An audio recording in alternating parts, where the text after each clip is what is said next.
Or do you want me? Microphone's stuck.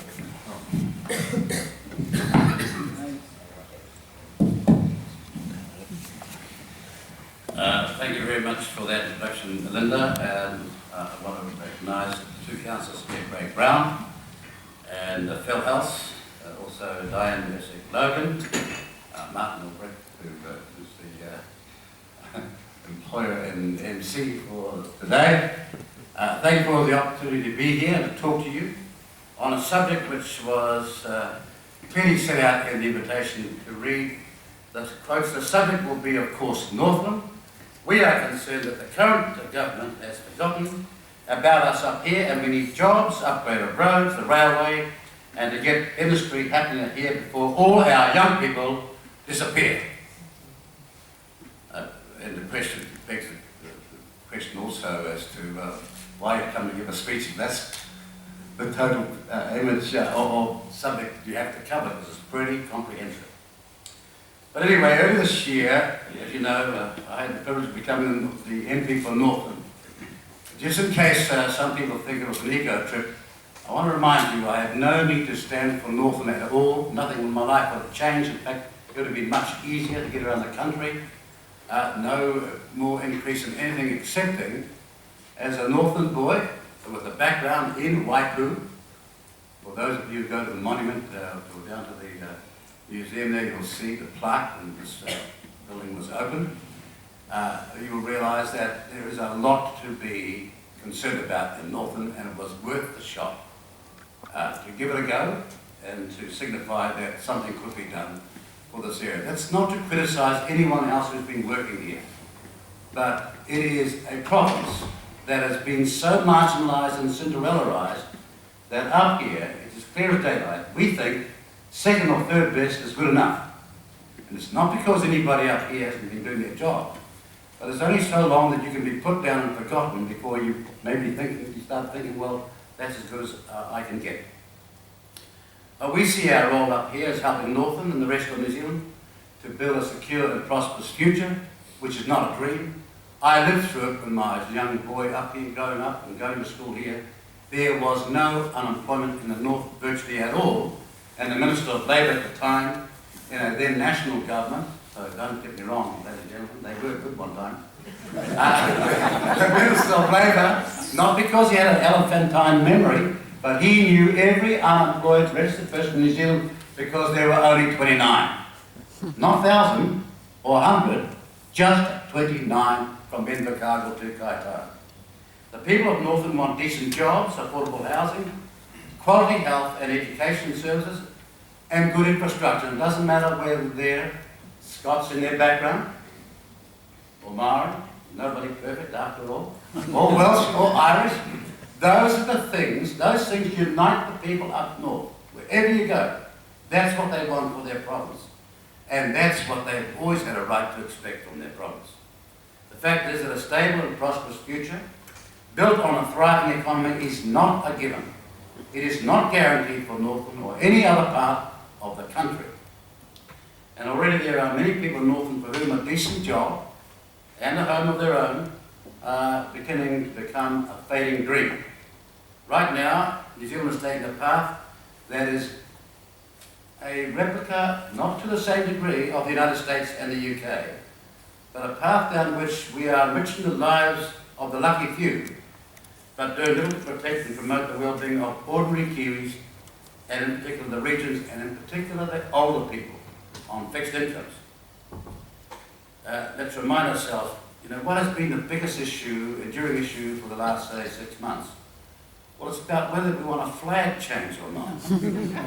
Now, with the greatest of respect, I don't think that's the biggest issue facing us at the moment. A flag change. And if you're going to have a flag change, surely you'd find out what's unique about the silver fern. That silver fern is botanically unique to New Zealand. Just the silver fern. Every other fern you'll see in the deserts around the world, and every forest in the world, but the silver fern is unique, and that is not on any of the options being given to the New Zealand people. And as a consequence, we had the Red Peak came out of left field, where a whole lot of people signed up, including Duncan Garner, the guy that designed another flag. He signed up 12 times, and he signed up Duncan Garner and me as well. that made it 50,000, that showed there was a massive surge of public support. And all of a sudden we've got how many flags? 5. Now, if you get on the aeroplane up here, you'll see they've got a Coral magazine, and on it it's got the Electoral Commission putting out the flag options. Well, there's only 4 flags. So how much money was wasted on that? We could probably fix up a few roads around New Zealand with that. Anyways, to cut a long story short, John Key did a superb job in sucking all the rest in. He said, we're going to have a parliamentary cross-party committee to look at this flag issue, and they all signed up. Except in one party wouldn't. Have a guess. Which one? As they say, that elephant at the edge of the jungle on an early morning sunning itself is not there because it's stupid. It's there because it's seen a few battles in the past and things to avoid. But they all got sucked in, and now all of a sudden they're trying to have that both ways. Now, let's look at some of today's policies which we say are damaging to New Zealand. There is one certain way to undermine the job and housing prospects of Kiwis in Northland and elsewhere, and that is to do what is happening right now, and that is to bring in over 60,000 immigrants net every year. That's about 180 to 120,000 all up, but net 60,000 plus. And you cannot find one country in the world that's doing that voluntarily, and anything like that proportion. So why would we be bringing 60,000 into this country net were it not to disguise the true state of the economy? Because as we know, consumption can do that. It can give you the view that things are really happening, when in fact everybody that's ever run a household knows that production and what comes into the household by way of real wealth keeps that family wealthy, and as for a family, so for a country. You cannot have a family of 4 on, say, 100,000, and then you increase it to 8, and you're 125,000, and call yourselves better off. Oh, sure, your income's gone up, all right, but what is your income per person in the household? That's down, and so is ours as a country, and in particular up north. And the fact of the matter is that if you look at the export-creating and wealth-creating provinces in this country that go offshore to bring money back to the family in New Zealand, Northland's in the top half, which begs the question, how come per capita you're down the bottom, right down the very bottom, fighting with places like Wanganui and also the West Coast, trying to compete, to be at the bottom. Auckland, as you know, is bursting at the seams with a flood of immigrants, and apart from the impact on housing, billions will have to be spent. And here's the real point. Billions will have to be spent on catering for this population growth by building new roads, widened roads, new schools, hospitals and transport infrastructure. And if you've been down there after 3:30 in the afternoons, on any business day, you'll see how worse it's getting day by day. You go out west, transport gridlock everywhere, and they say they're going to build the world's most livable city. This has got to be a joke. But whilst they're hollowing out your economy, they're trying to prop that up. And let's be very clear. Every dollar they artificially have by consumption have to spend in Auckland is a dollar that won't come to the regions of New Zealand. And it's time the regions made up their mind. Are you in for the long fight or not? Because if you go in, we go in, Mr. Chairman, to the World Cup this Saturday with that attitude, we're going to get done. Big time. Hasn't been done twice before. We want to be a cavalier about it. Look, we have a wide open door immigration policy, and it all depends on one's perspective, whether you think that massive immigration is helping the job prospects of young New Zealanders. Whether you think massive immigration is helping young Kiwi families to get their first home. Now, I say that this madness has got to end, because at the end of the analysis, what they are not doing, and governments refuse to do that, because it's not the first time that we've had mass immigration at this level, is to tell you how much per capita are we increasing our wealth. That is wealth per person. And then how does that compare with Australia, Canada, United States, and other countries? We never hear about this. See, our total GDP would be about 235 billion. Well, Singapore is a country that we used to help in the Colombo plan when they were desperate. An island nation with no resources at all, as less than the size of Lake Taupo, and they're on 650 billion. Compare ourselves with, for example, Norway or Denmark, similar sized countries. They are light years ahead in real wealth creation to us, when as young people, we as a nation were so much ahead of them. In fact, we were helping Singapore for years on the Colombo plan, and we were taking immigrants from Norway, economic refugees, when I was a young boy. This is amazing, that what's happened to New Zealand, and I'm just not saying it's the present government. It is the view that somehow we can get there with numerous silver bullets. We say the brakes must go on. We've got to govern the country for New Zealanders and employ, train and educate our own people first. And whilst we're at it, house them first. Now, on the question of foreign ownership, I know there's the view, and it's beloved, I'm not saying of you, Mr. Chairman, from the real estate industry, beloved of the real estate industry in Auckland, though. I'm over here, Winston. That all foreign investment is good. All foreign ownership is good. They say things like, well, after all, you can't take the land away. Anybody here got an Irish background? Well, I know a lot of you got a Scottish background. And that's precisely what the English did for hundreds of years in those two countries. You don't have to take the land away, you take the profit away, and you leave all the problems to the local people. And you think we'd wake up and learn, but we hear all these people, usually on the end of the commission benefit, saying foreign money is good. Well, there's no other country in the world actually believes that. Go to Japan, go to Singapore, go to China. They all say, oh no, you can come in on our terms. It's not a free open entry, it's on their terms. They have a passport and a strict visa system for foreign money, to use an analogy. And simply transferring ownership from New Zealand to foreign ownership creates nothing in the sense of new exports, new jobs, new opportunity. To cut a long story short, of course, we are, as a country, governed by people who are so intellectual, they don't want to know what the level of land and house ownership is. Unlike Australia, where there is a register, here, no one knows inside the Beltway, and that, by that I mean Wellington, politicians and civil service, to whom you pay hundreds of thousands of dollars a year to do this analysis. No one knows the level of transfer of ownership.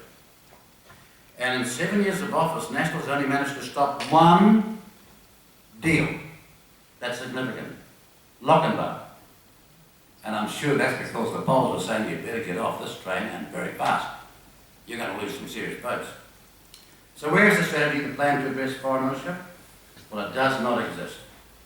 Now look, on the question of ownership, it is a fact that it's not just the Chinese companies that are snapping up swathes of our country. More so, just in the last year, that's 2013, 2014, measurable months, it's Americans and Scandinavians.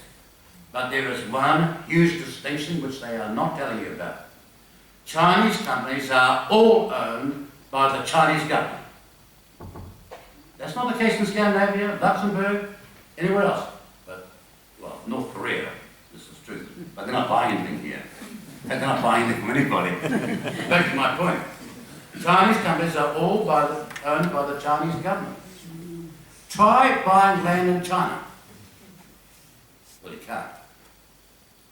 So we're for a rigorous test to be applied when foreign interests want to acquire New Zealand land or business, just like they have in most parts of the world.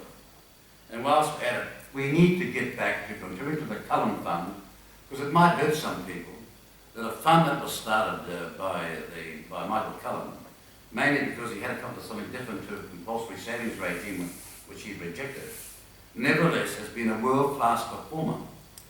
And its current value would be at 49 billion, fast rising, had we kept making contributions, which even Treasury, hardly known to be right-wingers, recommended that they did.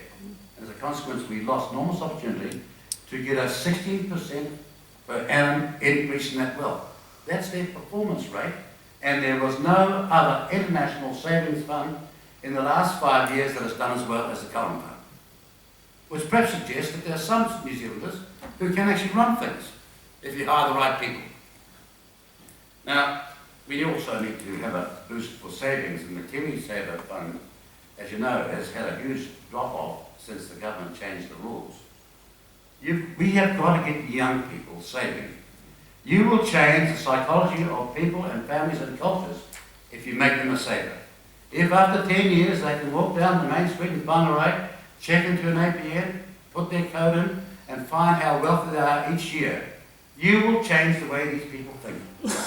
And if we want a cultural change, rather than complain about people who are non-performers, that's John Key, tell them I'm busy with you.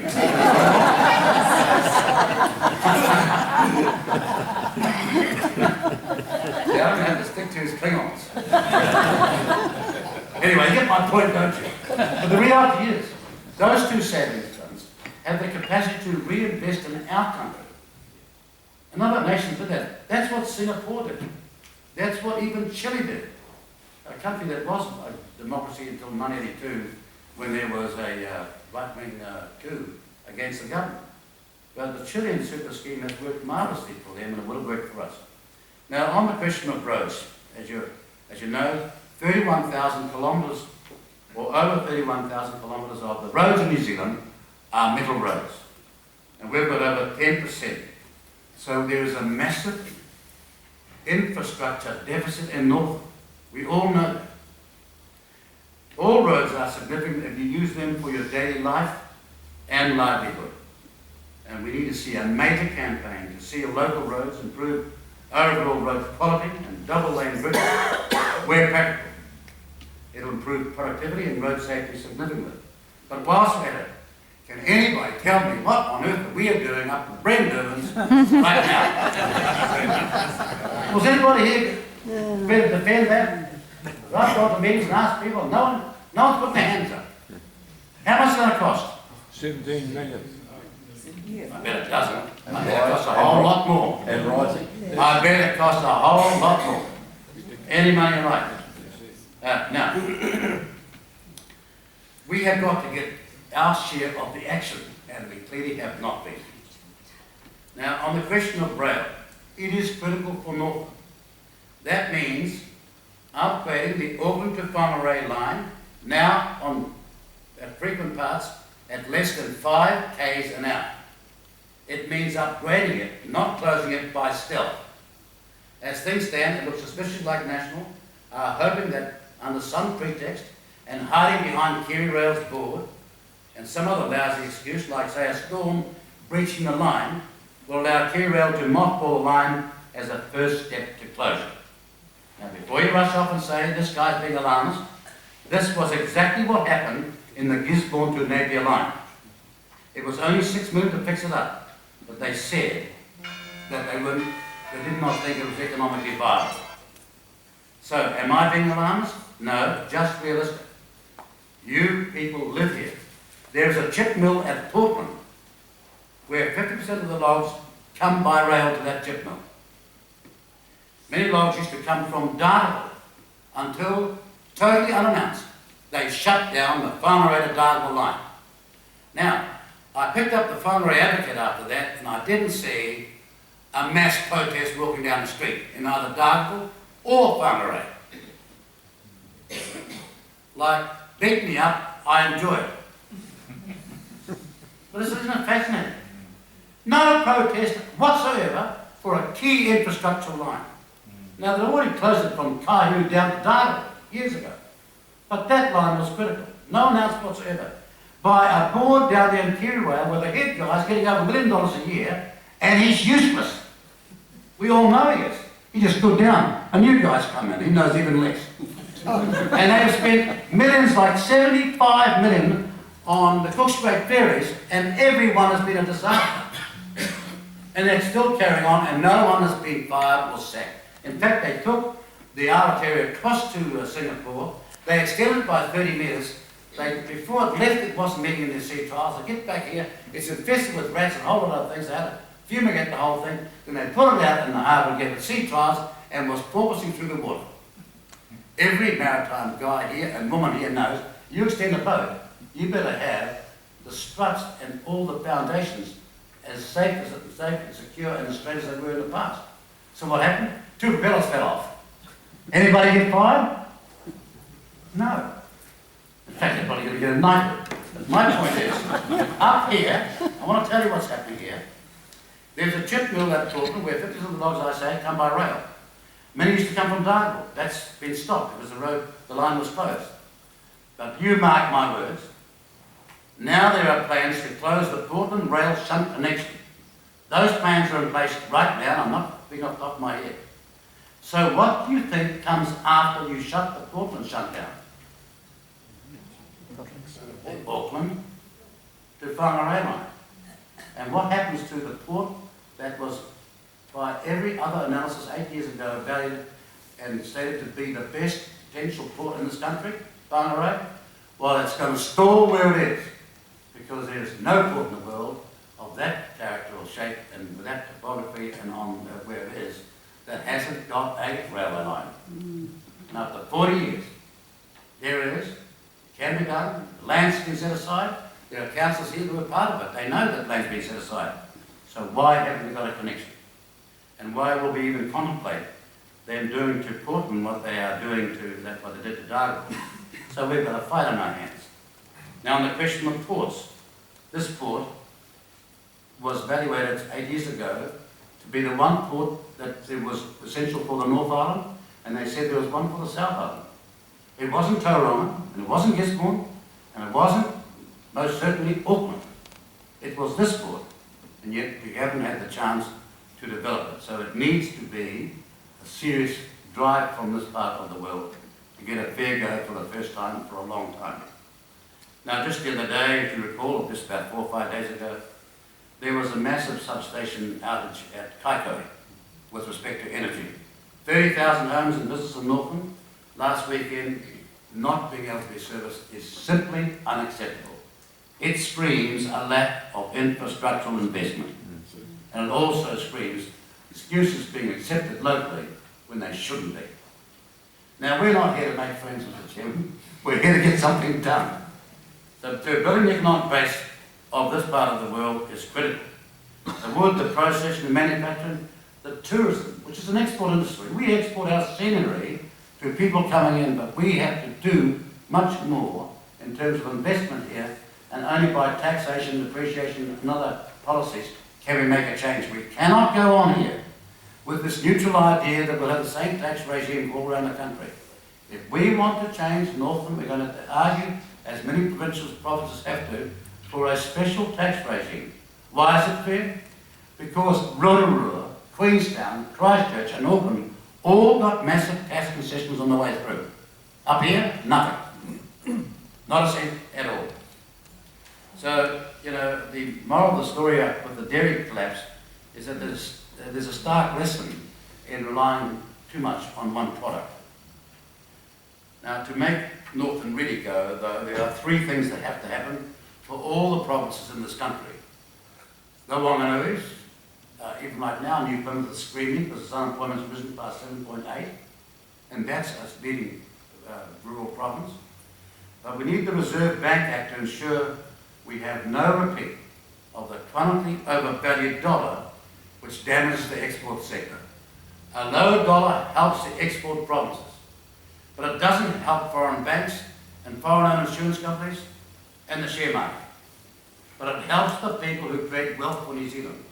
So we have to go, as soon as we can, change the Reserve Bank Act, as you will see, it's just risen 10% in the last few days. Now that's 10% that's going to damage seriously a very troubled and challenged dairy industry up here. We must use a tax system to encourage investment by deferring tax, for example, for investing in new plant, machinery, equipment and tourism. And we've got to have the research and development credits that make us, once again, a leading country as we once were in terms of research and development. When we had Lincoln, Rurakura, we had the Meaden operations all going. That's the reason why, amongst other things, we became a world-class agricultural country. We didn't do it because we were pretty good on the farm, although a lot of us were pretty good on the farm. We could beat, as a mum and dad and the kids, We could be a dairy farmer in England with 5 male workers. We could outperform in the farms of this country. So we still got what it takes. Now, in conclusion, what Northland does not need is another round of silver bullet solutions. Here's one in yesterday's Advocate. Did you see it? I'll read it to you. TPP opens US doors. Northland firms able to bid for 1.7 trillion in overseas government contracts.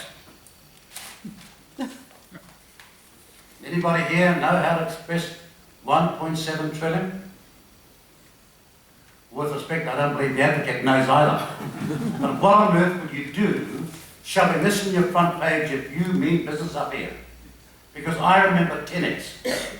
I remember it's 1988, and the Labour Party has fallen out with the United States and Australia over the ANZUS question.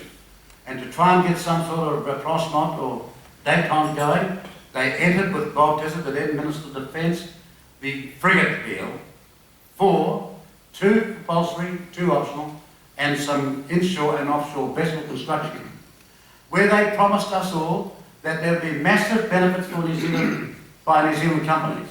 So over comes 10x, 2 Whangarei, sets up a company called, what do they call themselves? Oh yes, they call themselves 10x Shipbuilding New Zealand. Set up here in Whangarei, and yes, there were some good jobs for a short time. But go down Port Road now, and since 2008, it's been looking for a tenant. So we've just used and abused on the basis this is all good for particularly Northland, and long term we'll all be better off. And yet the massive profit from any construction of that military hardware or maritime hardware at the time went to Australia. They used our company's office to register 10x New Zealand, and the rest is history. So let's not have this sort of silver bullet solution being put up to, as they say in the deep south United States, flim-flam some country folk. I just want to tell you a true story, because it is true. Rob Muldoon, some of you will remember him, he's sitting on the Defence Select Committee at the time, when over came these guys from Australia, from 10x, supported by the Australian Admiralty and Navy, and this guy comes into the Select Committee, and he's got his full Admiral's gear on, including the sword, about that long. And he's sitting there, he's going to be a star witness. And Muldoon's sitting there, some of you might remember this guy, but a beady look in his eye, not saying nothing. Anyway, this guy's giving a long explanation, this and that. So why are we building these boats in the southern hemisphere? This guy gave a long answer for that, and he said, and because the wave configuration, the argument of other people was, why don't you buy it from the French? It'll be a third cheaper, half as cheap, buy it from the United States. And he said, no, because the wave configuration, as Aussie Admiral said, the wave configuration is different in the southern hemisphere as it is in the northern hemisphere. Muldoon's sitting there, and he said to him, it's actually reading his newspaper. Beg your pardon, Admiral, what did you say? And he said, because the wave configuration is different in the southern hemisphere as it is in the northern hemisphere. And Muldoon looked him hard in the face and said, well, thank God Captain Cook didn't know that. In other words, it was all Aussie bull dust. Then as you know, Kodak and Sanyo had a contest to find which one had the fastest shutter movement in any camera in the world. And Sanyo won because they got a photograph of an Aussie with his mouth shut. Back to my point. No one is being arrogant here, but how many people in Northland, or indeed this room, including myself, know how much 1.7 trillion is? Or by what percentage does it exceed New Zealand's current GDP per annum? When the people of Northland returned a New Zealand First MP to Parliament earlier this year, they sent the government a blunt and powerful message. That message was that Northland had been failed by its past representation.